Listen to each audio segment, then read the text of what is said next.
Welcome to REWORK, a podcast by 37 Signals about the better way to work and run your business. I'm your host, Kimberly Rhodes, and as always, I'm joined by the co-founders of 37 Signals, Jason Fried and David Heinemeier Hansen.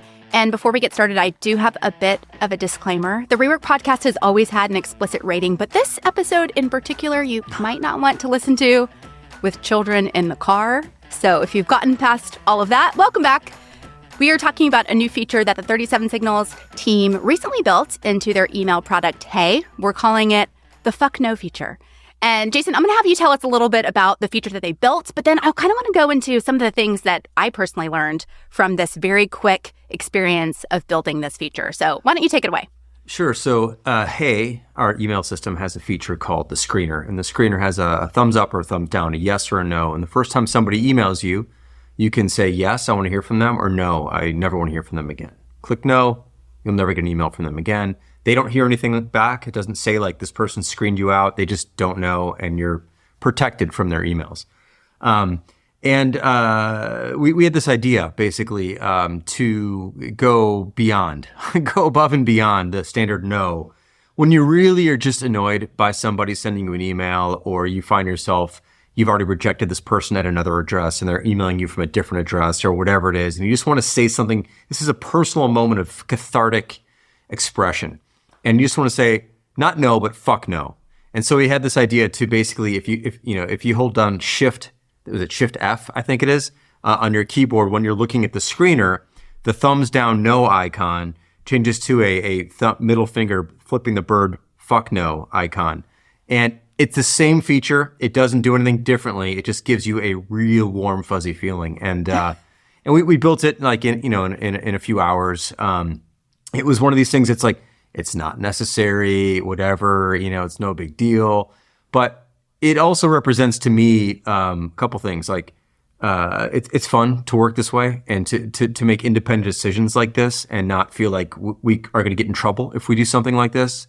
And second, software and work in general should be just more lighthearted. I think there's just so much seriousness everywhere in the business world. And in the software world, in the business software world, just lighten up. So this is one of those attempts to bring some levity to something that really doesn't matter that much in the first place. And like from the first idea, I think it was like 3 hours between like someone on our team saying like, I'm getting spammed by this dude to the chat going and people just like, let's do this. Like 3 hours, I think, beginning to end. Well, I mean, the idea actually, funnily enough, it had its roots in 2021. I pitched this idea, a slightly different variation of this idea back in 2021. And it just sort of actually, interestingly enough, it was too complicated. It would require you to enter some keywords. And if those keywords ever show up in a subject line, it would automatically give you a fuck no icon. And we didn't do it because we don't have a keyword recognition, or we didn't have a way to match keywords in the screener. And we didn't have a place to do this. And so it was like a lot of extra stuff and it never got done. And then, this idea came up again when it was like, why don't you just hit a keyboard command and like, then we'll just flip the icon again. There's like no software involved here really whatsoever. It's just a little indication that you want to say something different. And then that's kind of how it all came together. Yeah, it was a few hours. I actually didn't say build this. I'm like, we should do this. This is funny, whatever. And then a few people picked it up and just ran with it. And that's the best kind of work too. What I really love about these things is it harks back to the long history in software development of Easter eggs. This is something all software used to have. If you push this explicit keyword combo or you clicked on this icon 5 times in a row, something would change, something would just be fun. Software makers used to build not just like one Easter egg into a piece of software, but 10, 20, 50 Easter eggs into a piece of software. In the gaming industry, people had this with sort of cheats. If you do up, up, down, left, right, jump, jump, then you get something extra. Then there's something unlocked, something that isn't described in the manual, something that's perhaps like a little on the edge, something that you wouldn't want kind of on the main sales material, but it's fun. It's fun that software can have a little more depth, and as Jason says, can be a little lighter, can be an expression of there's actual humans behind this, especially when it comes to something as often boring as business software, where people are just like in this straight-laced environment. Now, I think what's interesting about this, I saw some of the feedback that went back and forth on Twitter. People were like, well, this is unprofessional. Yeah, do you know what? I wouldn't ship hey with that as the main thing up front, that everyone who signs up for it sees it right away. That I don't think would be appropriate. But this is what's so fun about Easter eggs. You literally have to, first of all, find it, learn about it, and then actively do something yourself so you're in on the joke. The software isn't kind of just gratuitously offending you if you're like, swear words is just not something I'm comfortable with. Great. All right. Awesome. No harm, no foul. Just don't put the special key combo that you're not going to find by random, right? That there's room for the software to sort of stretch like this, I think is something we're missing in web software in particular. In fact, I'm trying to think of another Easter egg I didn't even know about in another piece of web software. I mean, I'm sure it's out there. But it used to be everywhere. It used to be in all kinds of software, including business software, creative software, not just in video games. And I wish some of that would come back. I wish we get more Easter eggs. Jason, this is a fact. We should make sure that there are some Easter eggs in the first piece of once.com software, at least. Yeah, I was thinking about Easter eggs sort of in like way back when we made this product called Campfire back in 2007, and it had this feature called play, right? /play, and you could, there's a bunch of songs and sound effects and whatnot. And we actually kind of publicized it eventually as you kind of you don't always have to. Some people find Easter eggs, but it's kind of nice to quietly say, hey, there's this thing. But you got to know the command. You got to know how to type it in. You got to know the library of commands that you can run. And that was, I think, a really fun. And people love that. People love that. They love to be in on something. They love to be in the know.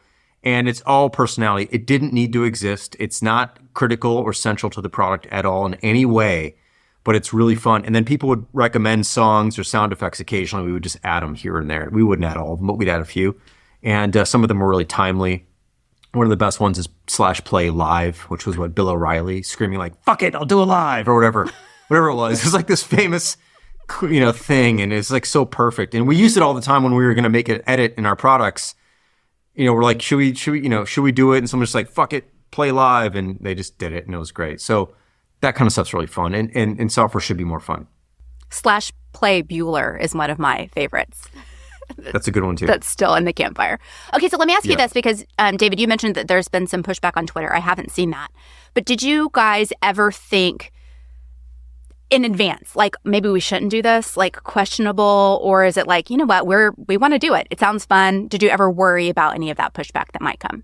I didn't really see. I saw one pushbacky tweet, but I saw like hundreds of like, oh my God, best thing ever, hilarious, thank you, whatever. There's a lot of positive feedback on it. And a lot of people going like, this is a good reason to try hey. This is a good reason to try hey for the first time. This is a good reason to come back and try hey again. It's fun to see companies do this sort of thing. So almost all of it was positive in that way. No, I don't think we ever thought, because it wasn't even something we really were going to do. It was like just this thought that came out of nowhere. And again, as David mentioned, because it's hidden and there's a key command, it's not in people's face. So if someone is going to be offended by it, and I know there are people out there who are like that, and I can understand where they're coming from on it, that's fine. It will never do that by itself. You have to be complicit. You have to do the work to be offended. So it's very safe. So there's really no reason to be afraid of something like this. I'd also say you really have to be careful who you hand over veto right on product decisions to. You do not want the most, and I don't even mean this in a pejorative way, but the most easily offended people should not have veto right on what you put into your product. It is okay that you will launch some features at some points that not everyone is going to love, and some people maybe even going to dislike it, and a special few are going to hate it. Okay, fine. That's part of it, right? If you're just doing it gratuitously and you're just like willy-nilly offending people and pissing them off, that's probably not a long-term good business strategy, so don't do that. But sort of setting the bar that, you know what, let's take this example. Let's say there were 2 people who complained on Twitter. You could have gone like, oh my, there's some complaints. We shouldn't do the thing because there's complaints. No, absolutely not. I have articulated, at least in my head, much more clearly this perspective that you have to occasionally step over a little bit. Not 100%, not 500%, like 10% over whatever someone would draw the line at to find something with a little bit of spark. I mean, I know it used to be a little bit of a joke, I think, in marketing world, like, it needs more edge, right? Like this, it needs to be a little closer to wherever the line is. Even if that became like a meme, there's something real in it. That at times we occasionally have to push a little bit at the boundaries and explore something that we're like, I don't know. And then also just think, fuck it, we're doing it. Like, so, okay, there's 2 people, 5 people, 10 people on Twitter who think it's not a good idea. You can find anything, even the most heartwarming story. If you distribute it largely enough, there's going to be 100 people on Twitter who actually thinks this is the worst thing that has ever happened on Earth. And you have to learn to ignore most of that, most of the time, and just accept that there are going to be people who don't like whatever it is. Puppies, rainbows, unicorns.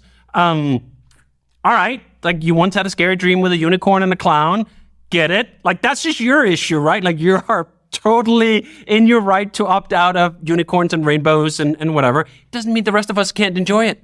It doesn't mean that we can't put some of that in there. It doesn't mean we can't have a little bit of fun. It doesn't mean we can't be lighthearted about it. And I think this is one of the things, I mean, comedy has been going through this for several years now, right? Like what is actually permissible to joke about and so on. And there it's usually a lot more spicy than something like this where people are arguing where the line is. But Ricky Gervais has this wonderful expression of like, do you know what? You're entirely entitled to be offended. Like that's a personal feeling that arises inside of you. It just doesn't necessarily have anything to do with me. You are in charge of your emotional repertoire and however that gets triggered. Great. Like, go be offended if you want to be offended about a joke, or just don't watch the comedian if you don't like it. So there's also some of this I could totally imagine, at least in my head. There's one person who go like, I will never buy another 37 Signals product because they swear in their products. And this is just really important to me that the companies I do business with never swear. Great. Dude, I'm happy you have such a clear-sighted vision of what you want. I mean, most people can't even pick out what kind of cereal they want to eat in the morning, but you know exactly where the line goes for you. Wonderful. Great. Have a nice life. Okay, talk me through a little bit about adding this feature on so quickly with such a small team. I know we work in 2-person teams. I think 2 people made this happen. It didn't go through this whole long QA process. Kind of talk me through that a little bit. Yeah, so there's just a couple people who worked on it. Jose did the coding, and then Jay-Z did the icon, and that was really all there was to it. It was a total of an hour or so's worth of work, and getting it out there. And the next morning, it was sort of ready to go, and we deployed it, and it was just a quick win. Now, one thing you got to be careful about is throwing your whims out there, because sometimes, especially if you own the place, like people will just follow it. I knew that this feature was not hard. This was not like, I'm going to throw this thing out there. It's going to derail everyone for 4 weeks and we're fucked. Like that's not what this was about. This was like, this is going to be really stupid, really simple if we decide to do it. And someone's just going to do it on the side because it's fun anyway. No one's it's like stopping their work to do this. There's just like, if you have a pause in the day and you want to throw a little code in there or make a little icon, we can make this happen. So it felt light. It was light. It shipped fast. Nothing was put on hold because of it. Nobody had to work nights and weekends because of it. It just kind of came together naturally, rapidly, and we all moved on and had a lot of fun. Then the next morning, I recorded just a quick 1-take video of walking through it and threw it up online. And, that's kind of how we got the word out about it. Of course, we didn't announce this in the product. We announced it out of the product, and it traveled quite well. And Twitter and LinkedIn, people were really fired up about it, really excited about it. And I think on balance, it was 98% positive, let's call it. And I'll link to that video that you made in the show notes. It is hilarious to me. And it's one of the very few pieces of content, honestly, that I've just like sent to all of my friends, family members. Like, this is hilarious that my company is doing this, which I think a lot of people don't have that benefit, of just like, check this out. It's hilarious. Yeah, I think it's fun. Like, it's just, this is the thing. Like, everyone smiled internally about it. It was fun. How often does that happen at work? It should happen a lot, but it doesn't happen as frequently as we'd all like it to be, or like it to happen, I think. And occasionally you can throw these kinds of things in the mix and just let people have fun with it. I think what's also really funny about this is it is an experiment or almost a test of organizational capacity. Can you do very small things quickly?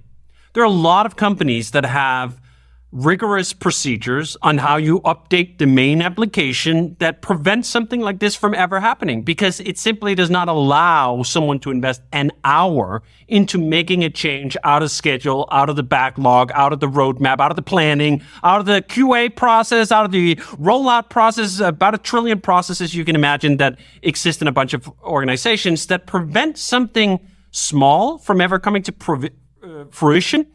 Because it's just not capable of that. It doesn't, you know what? We couldn't do this if we knew it was going to take 2 days.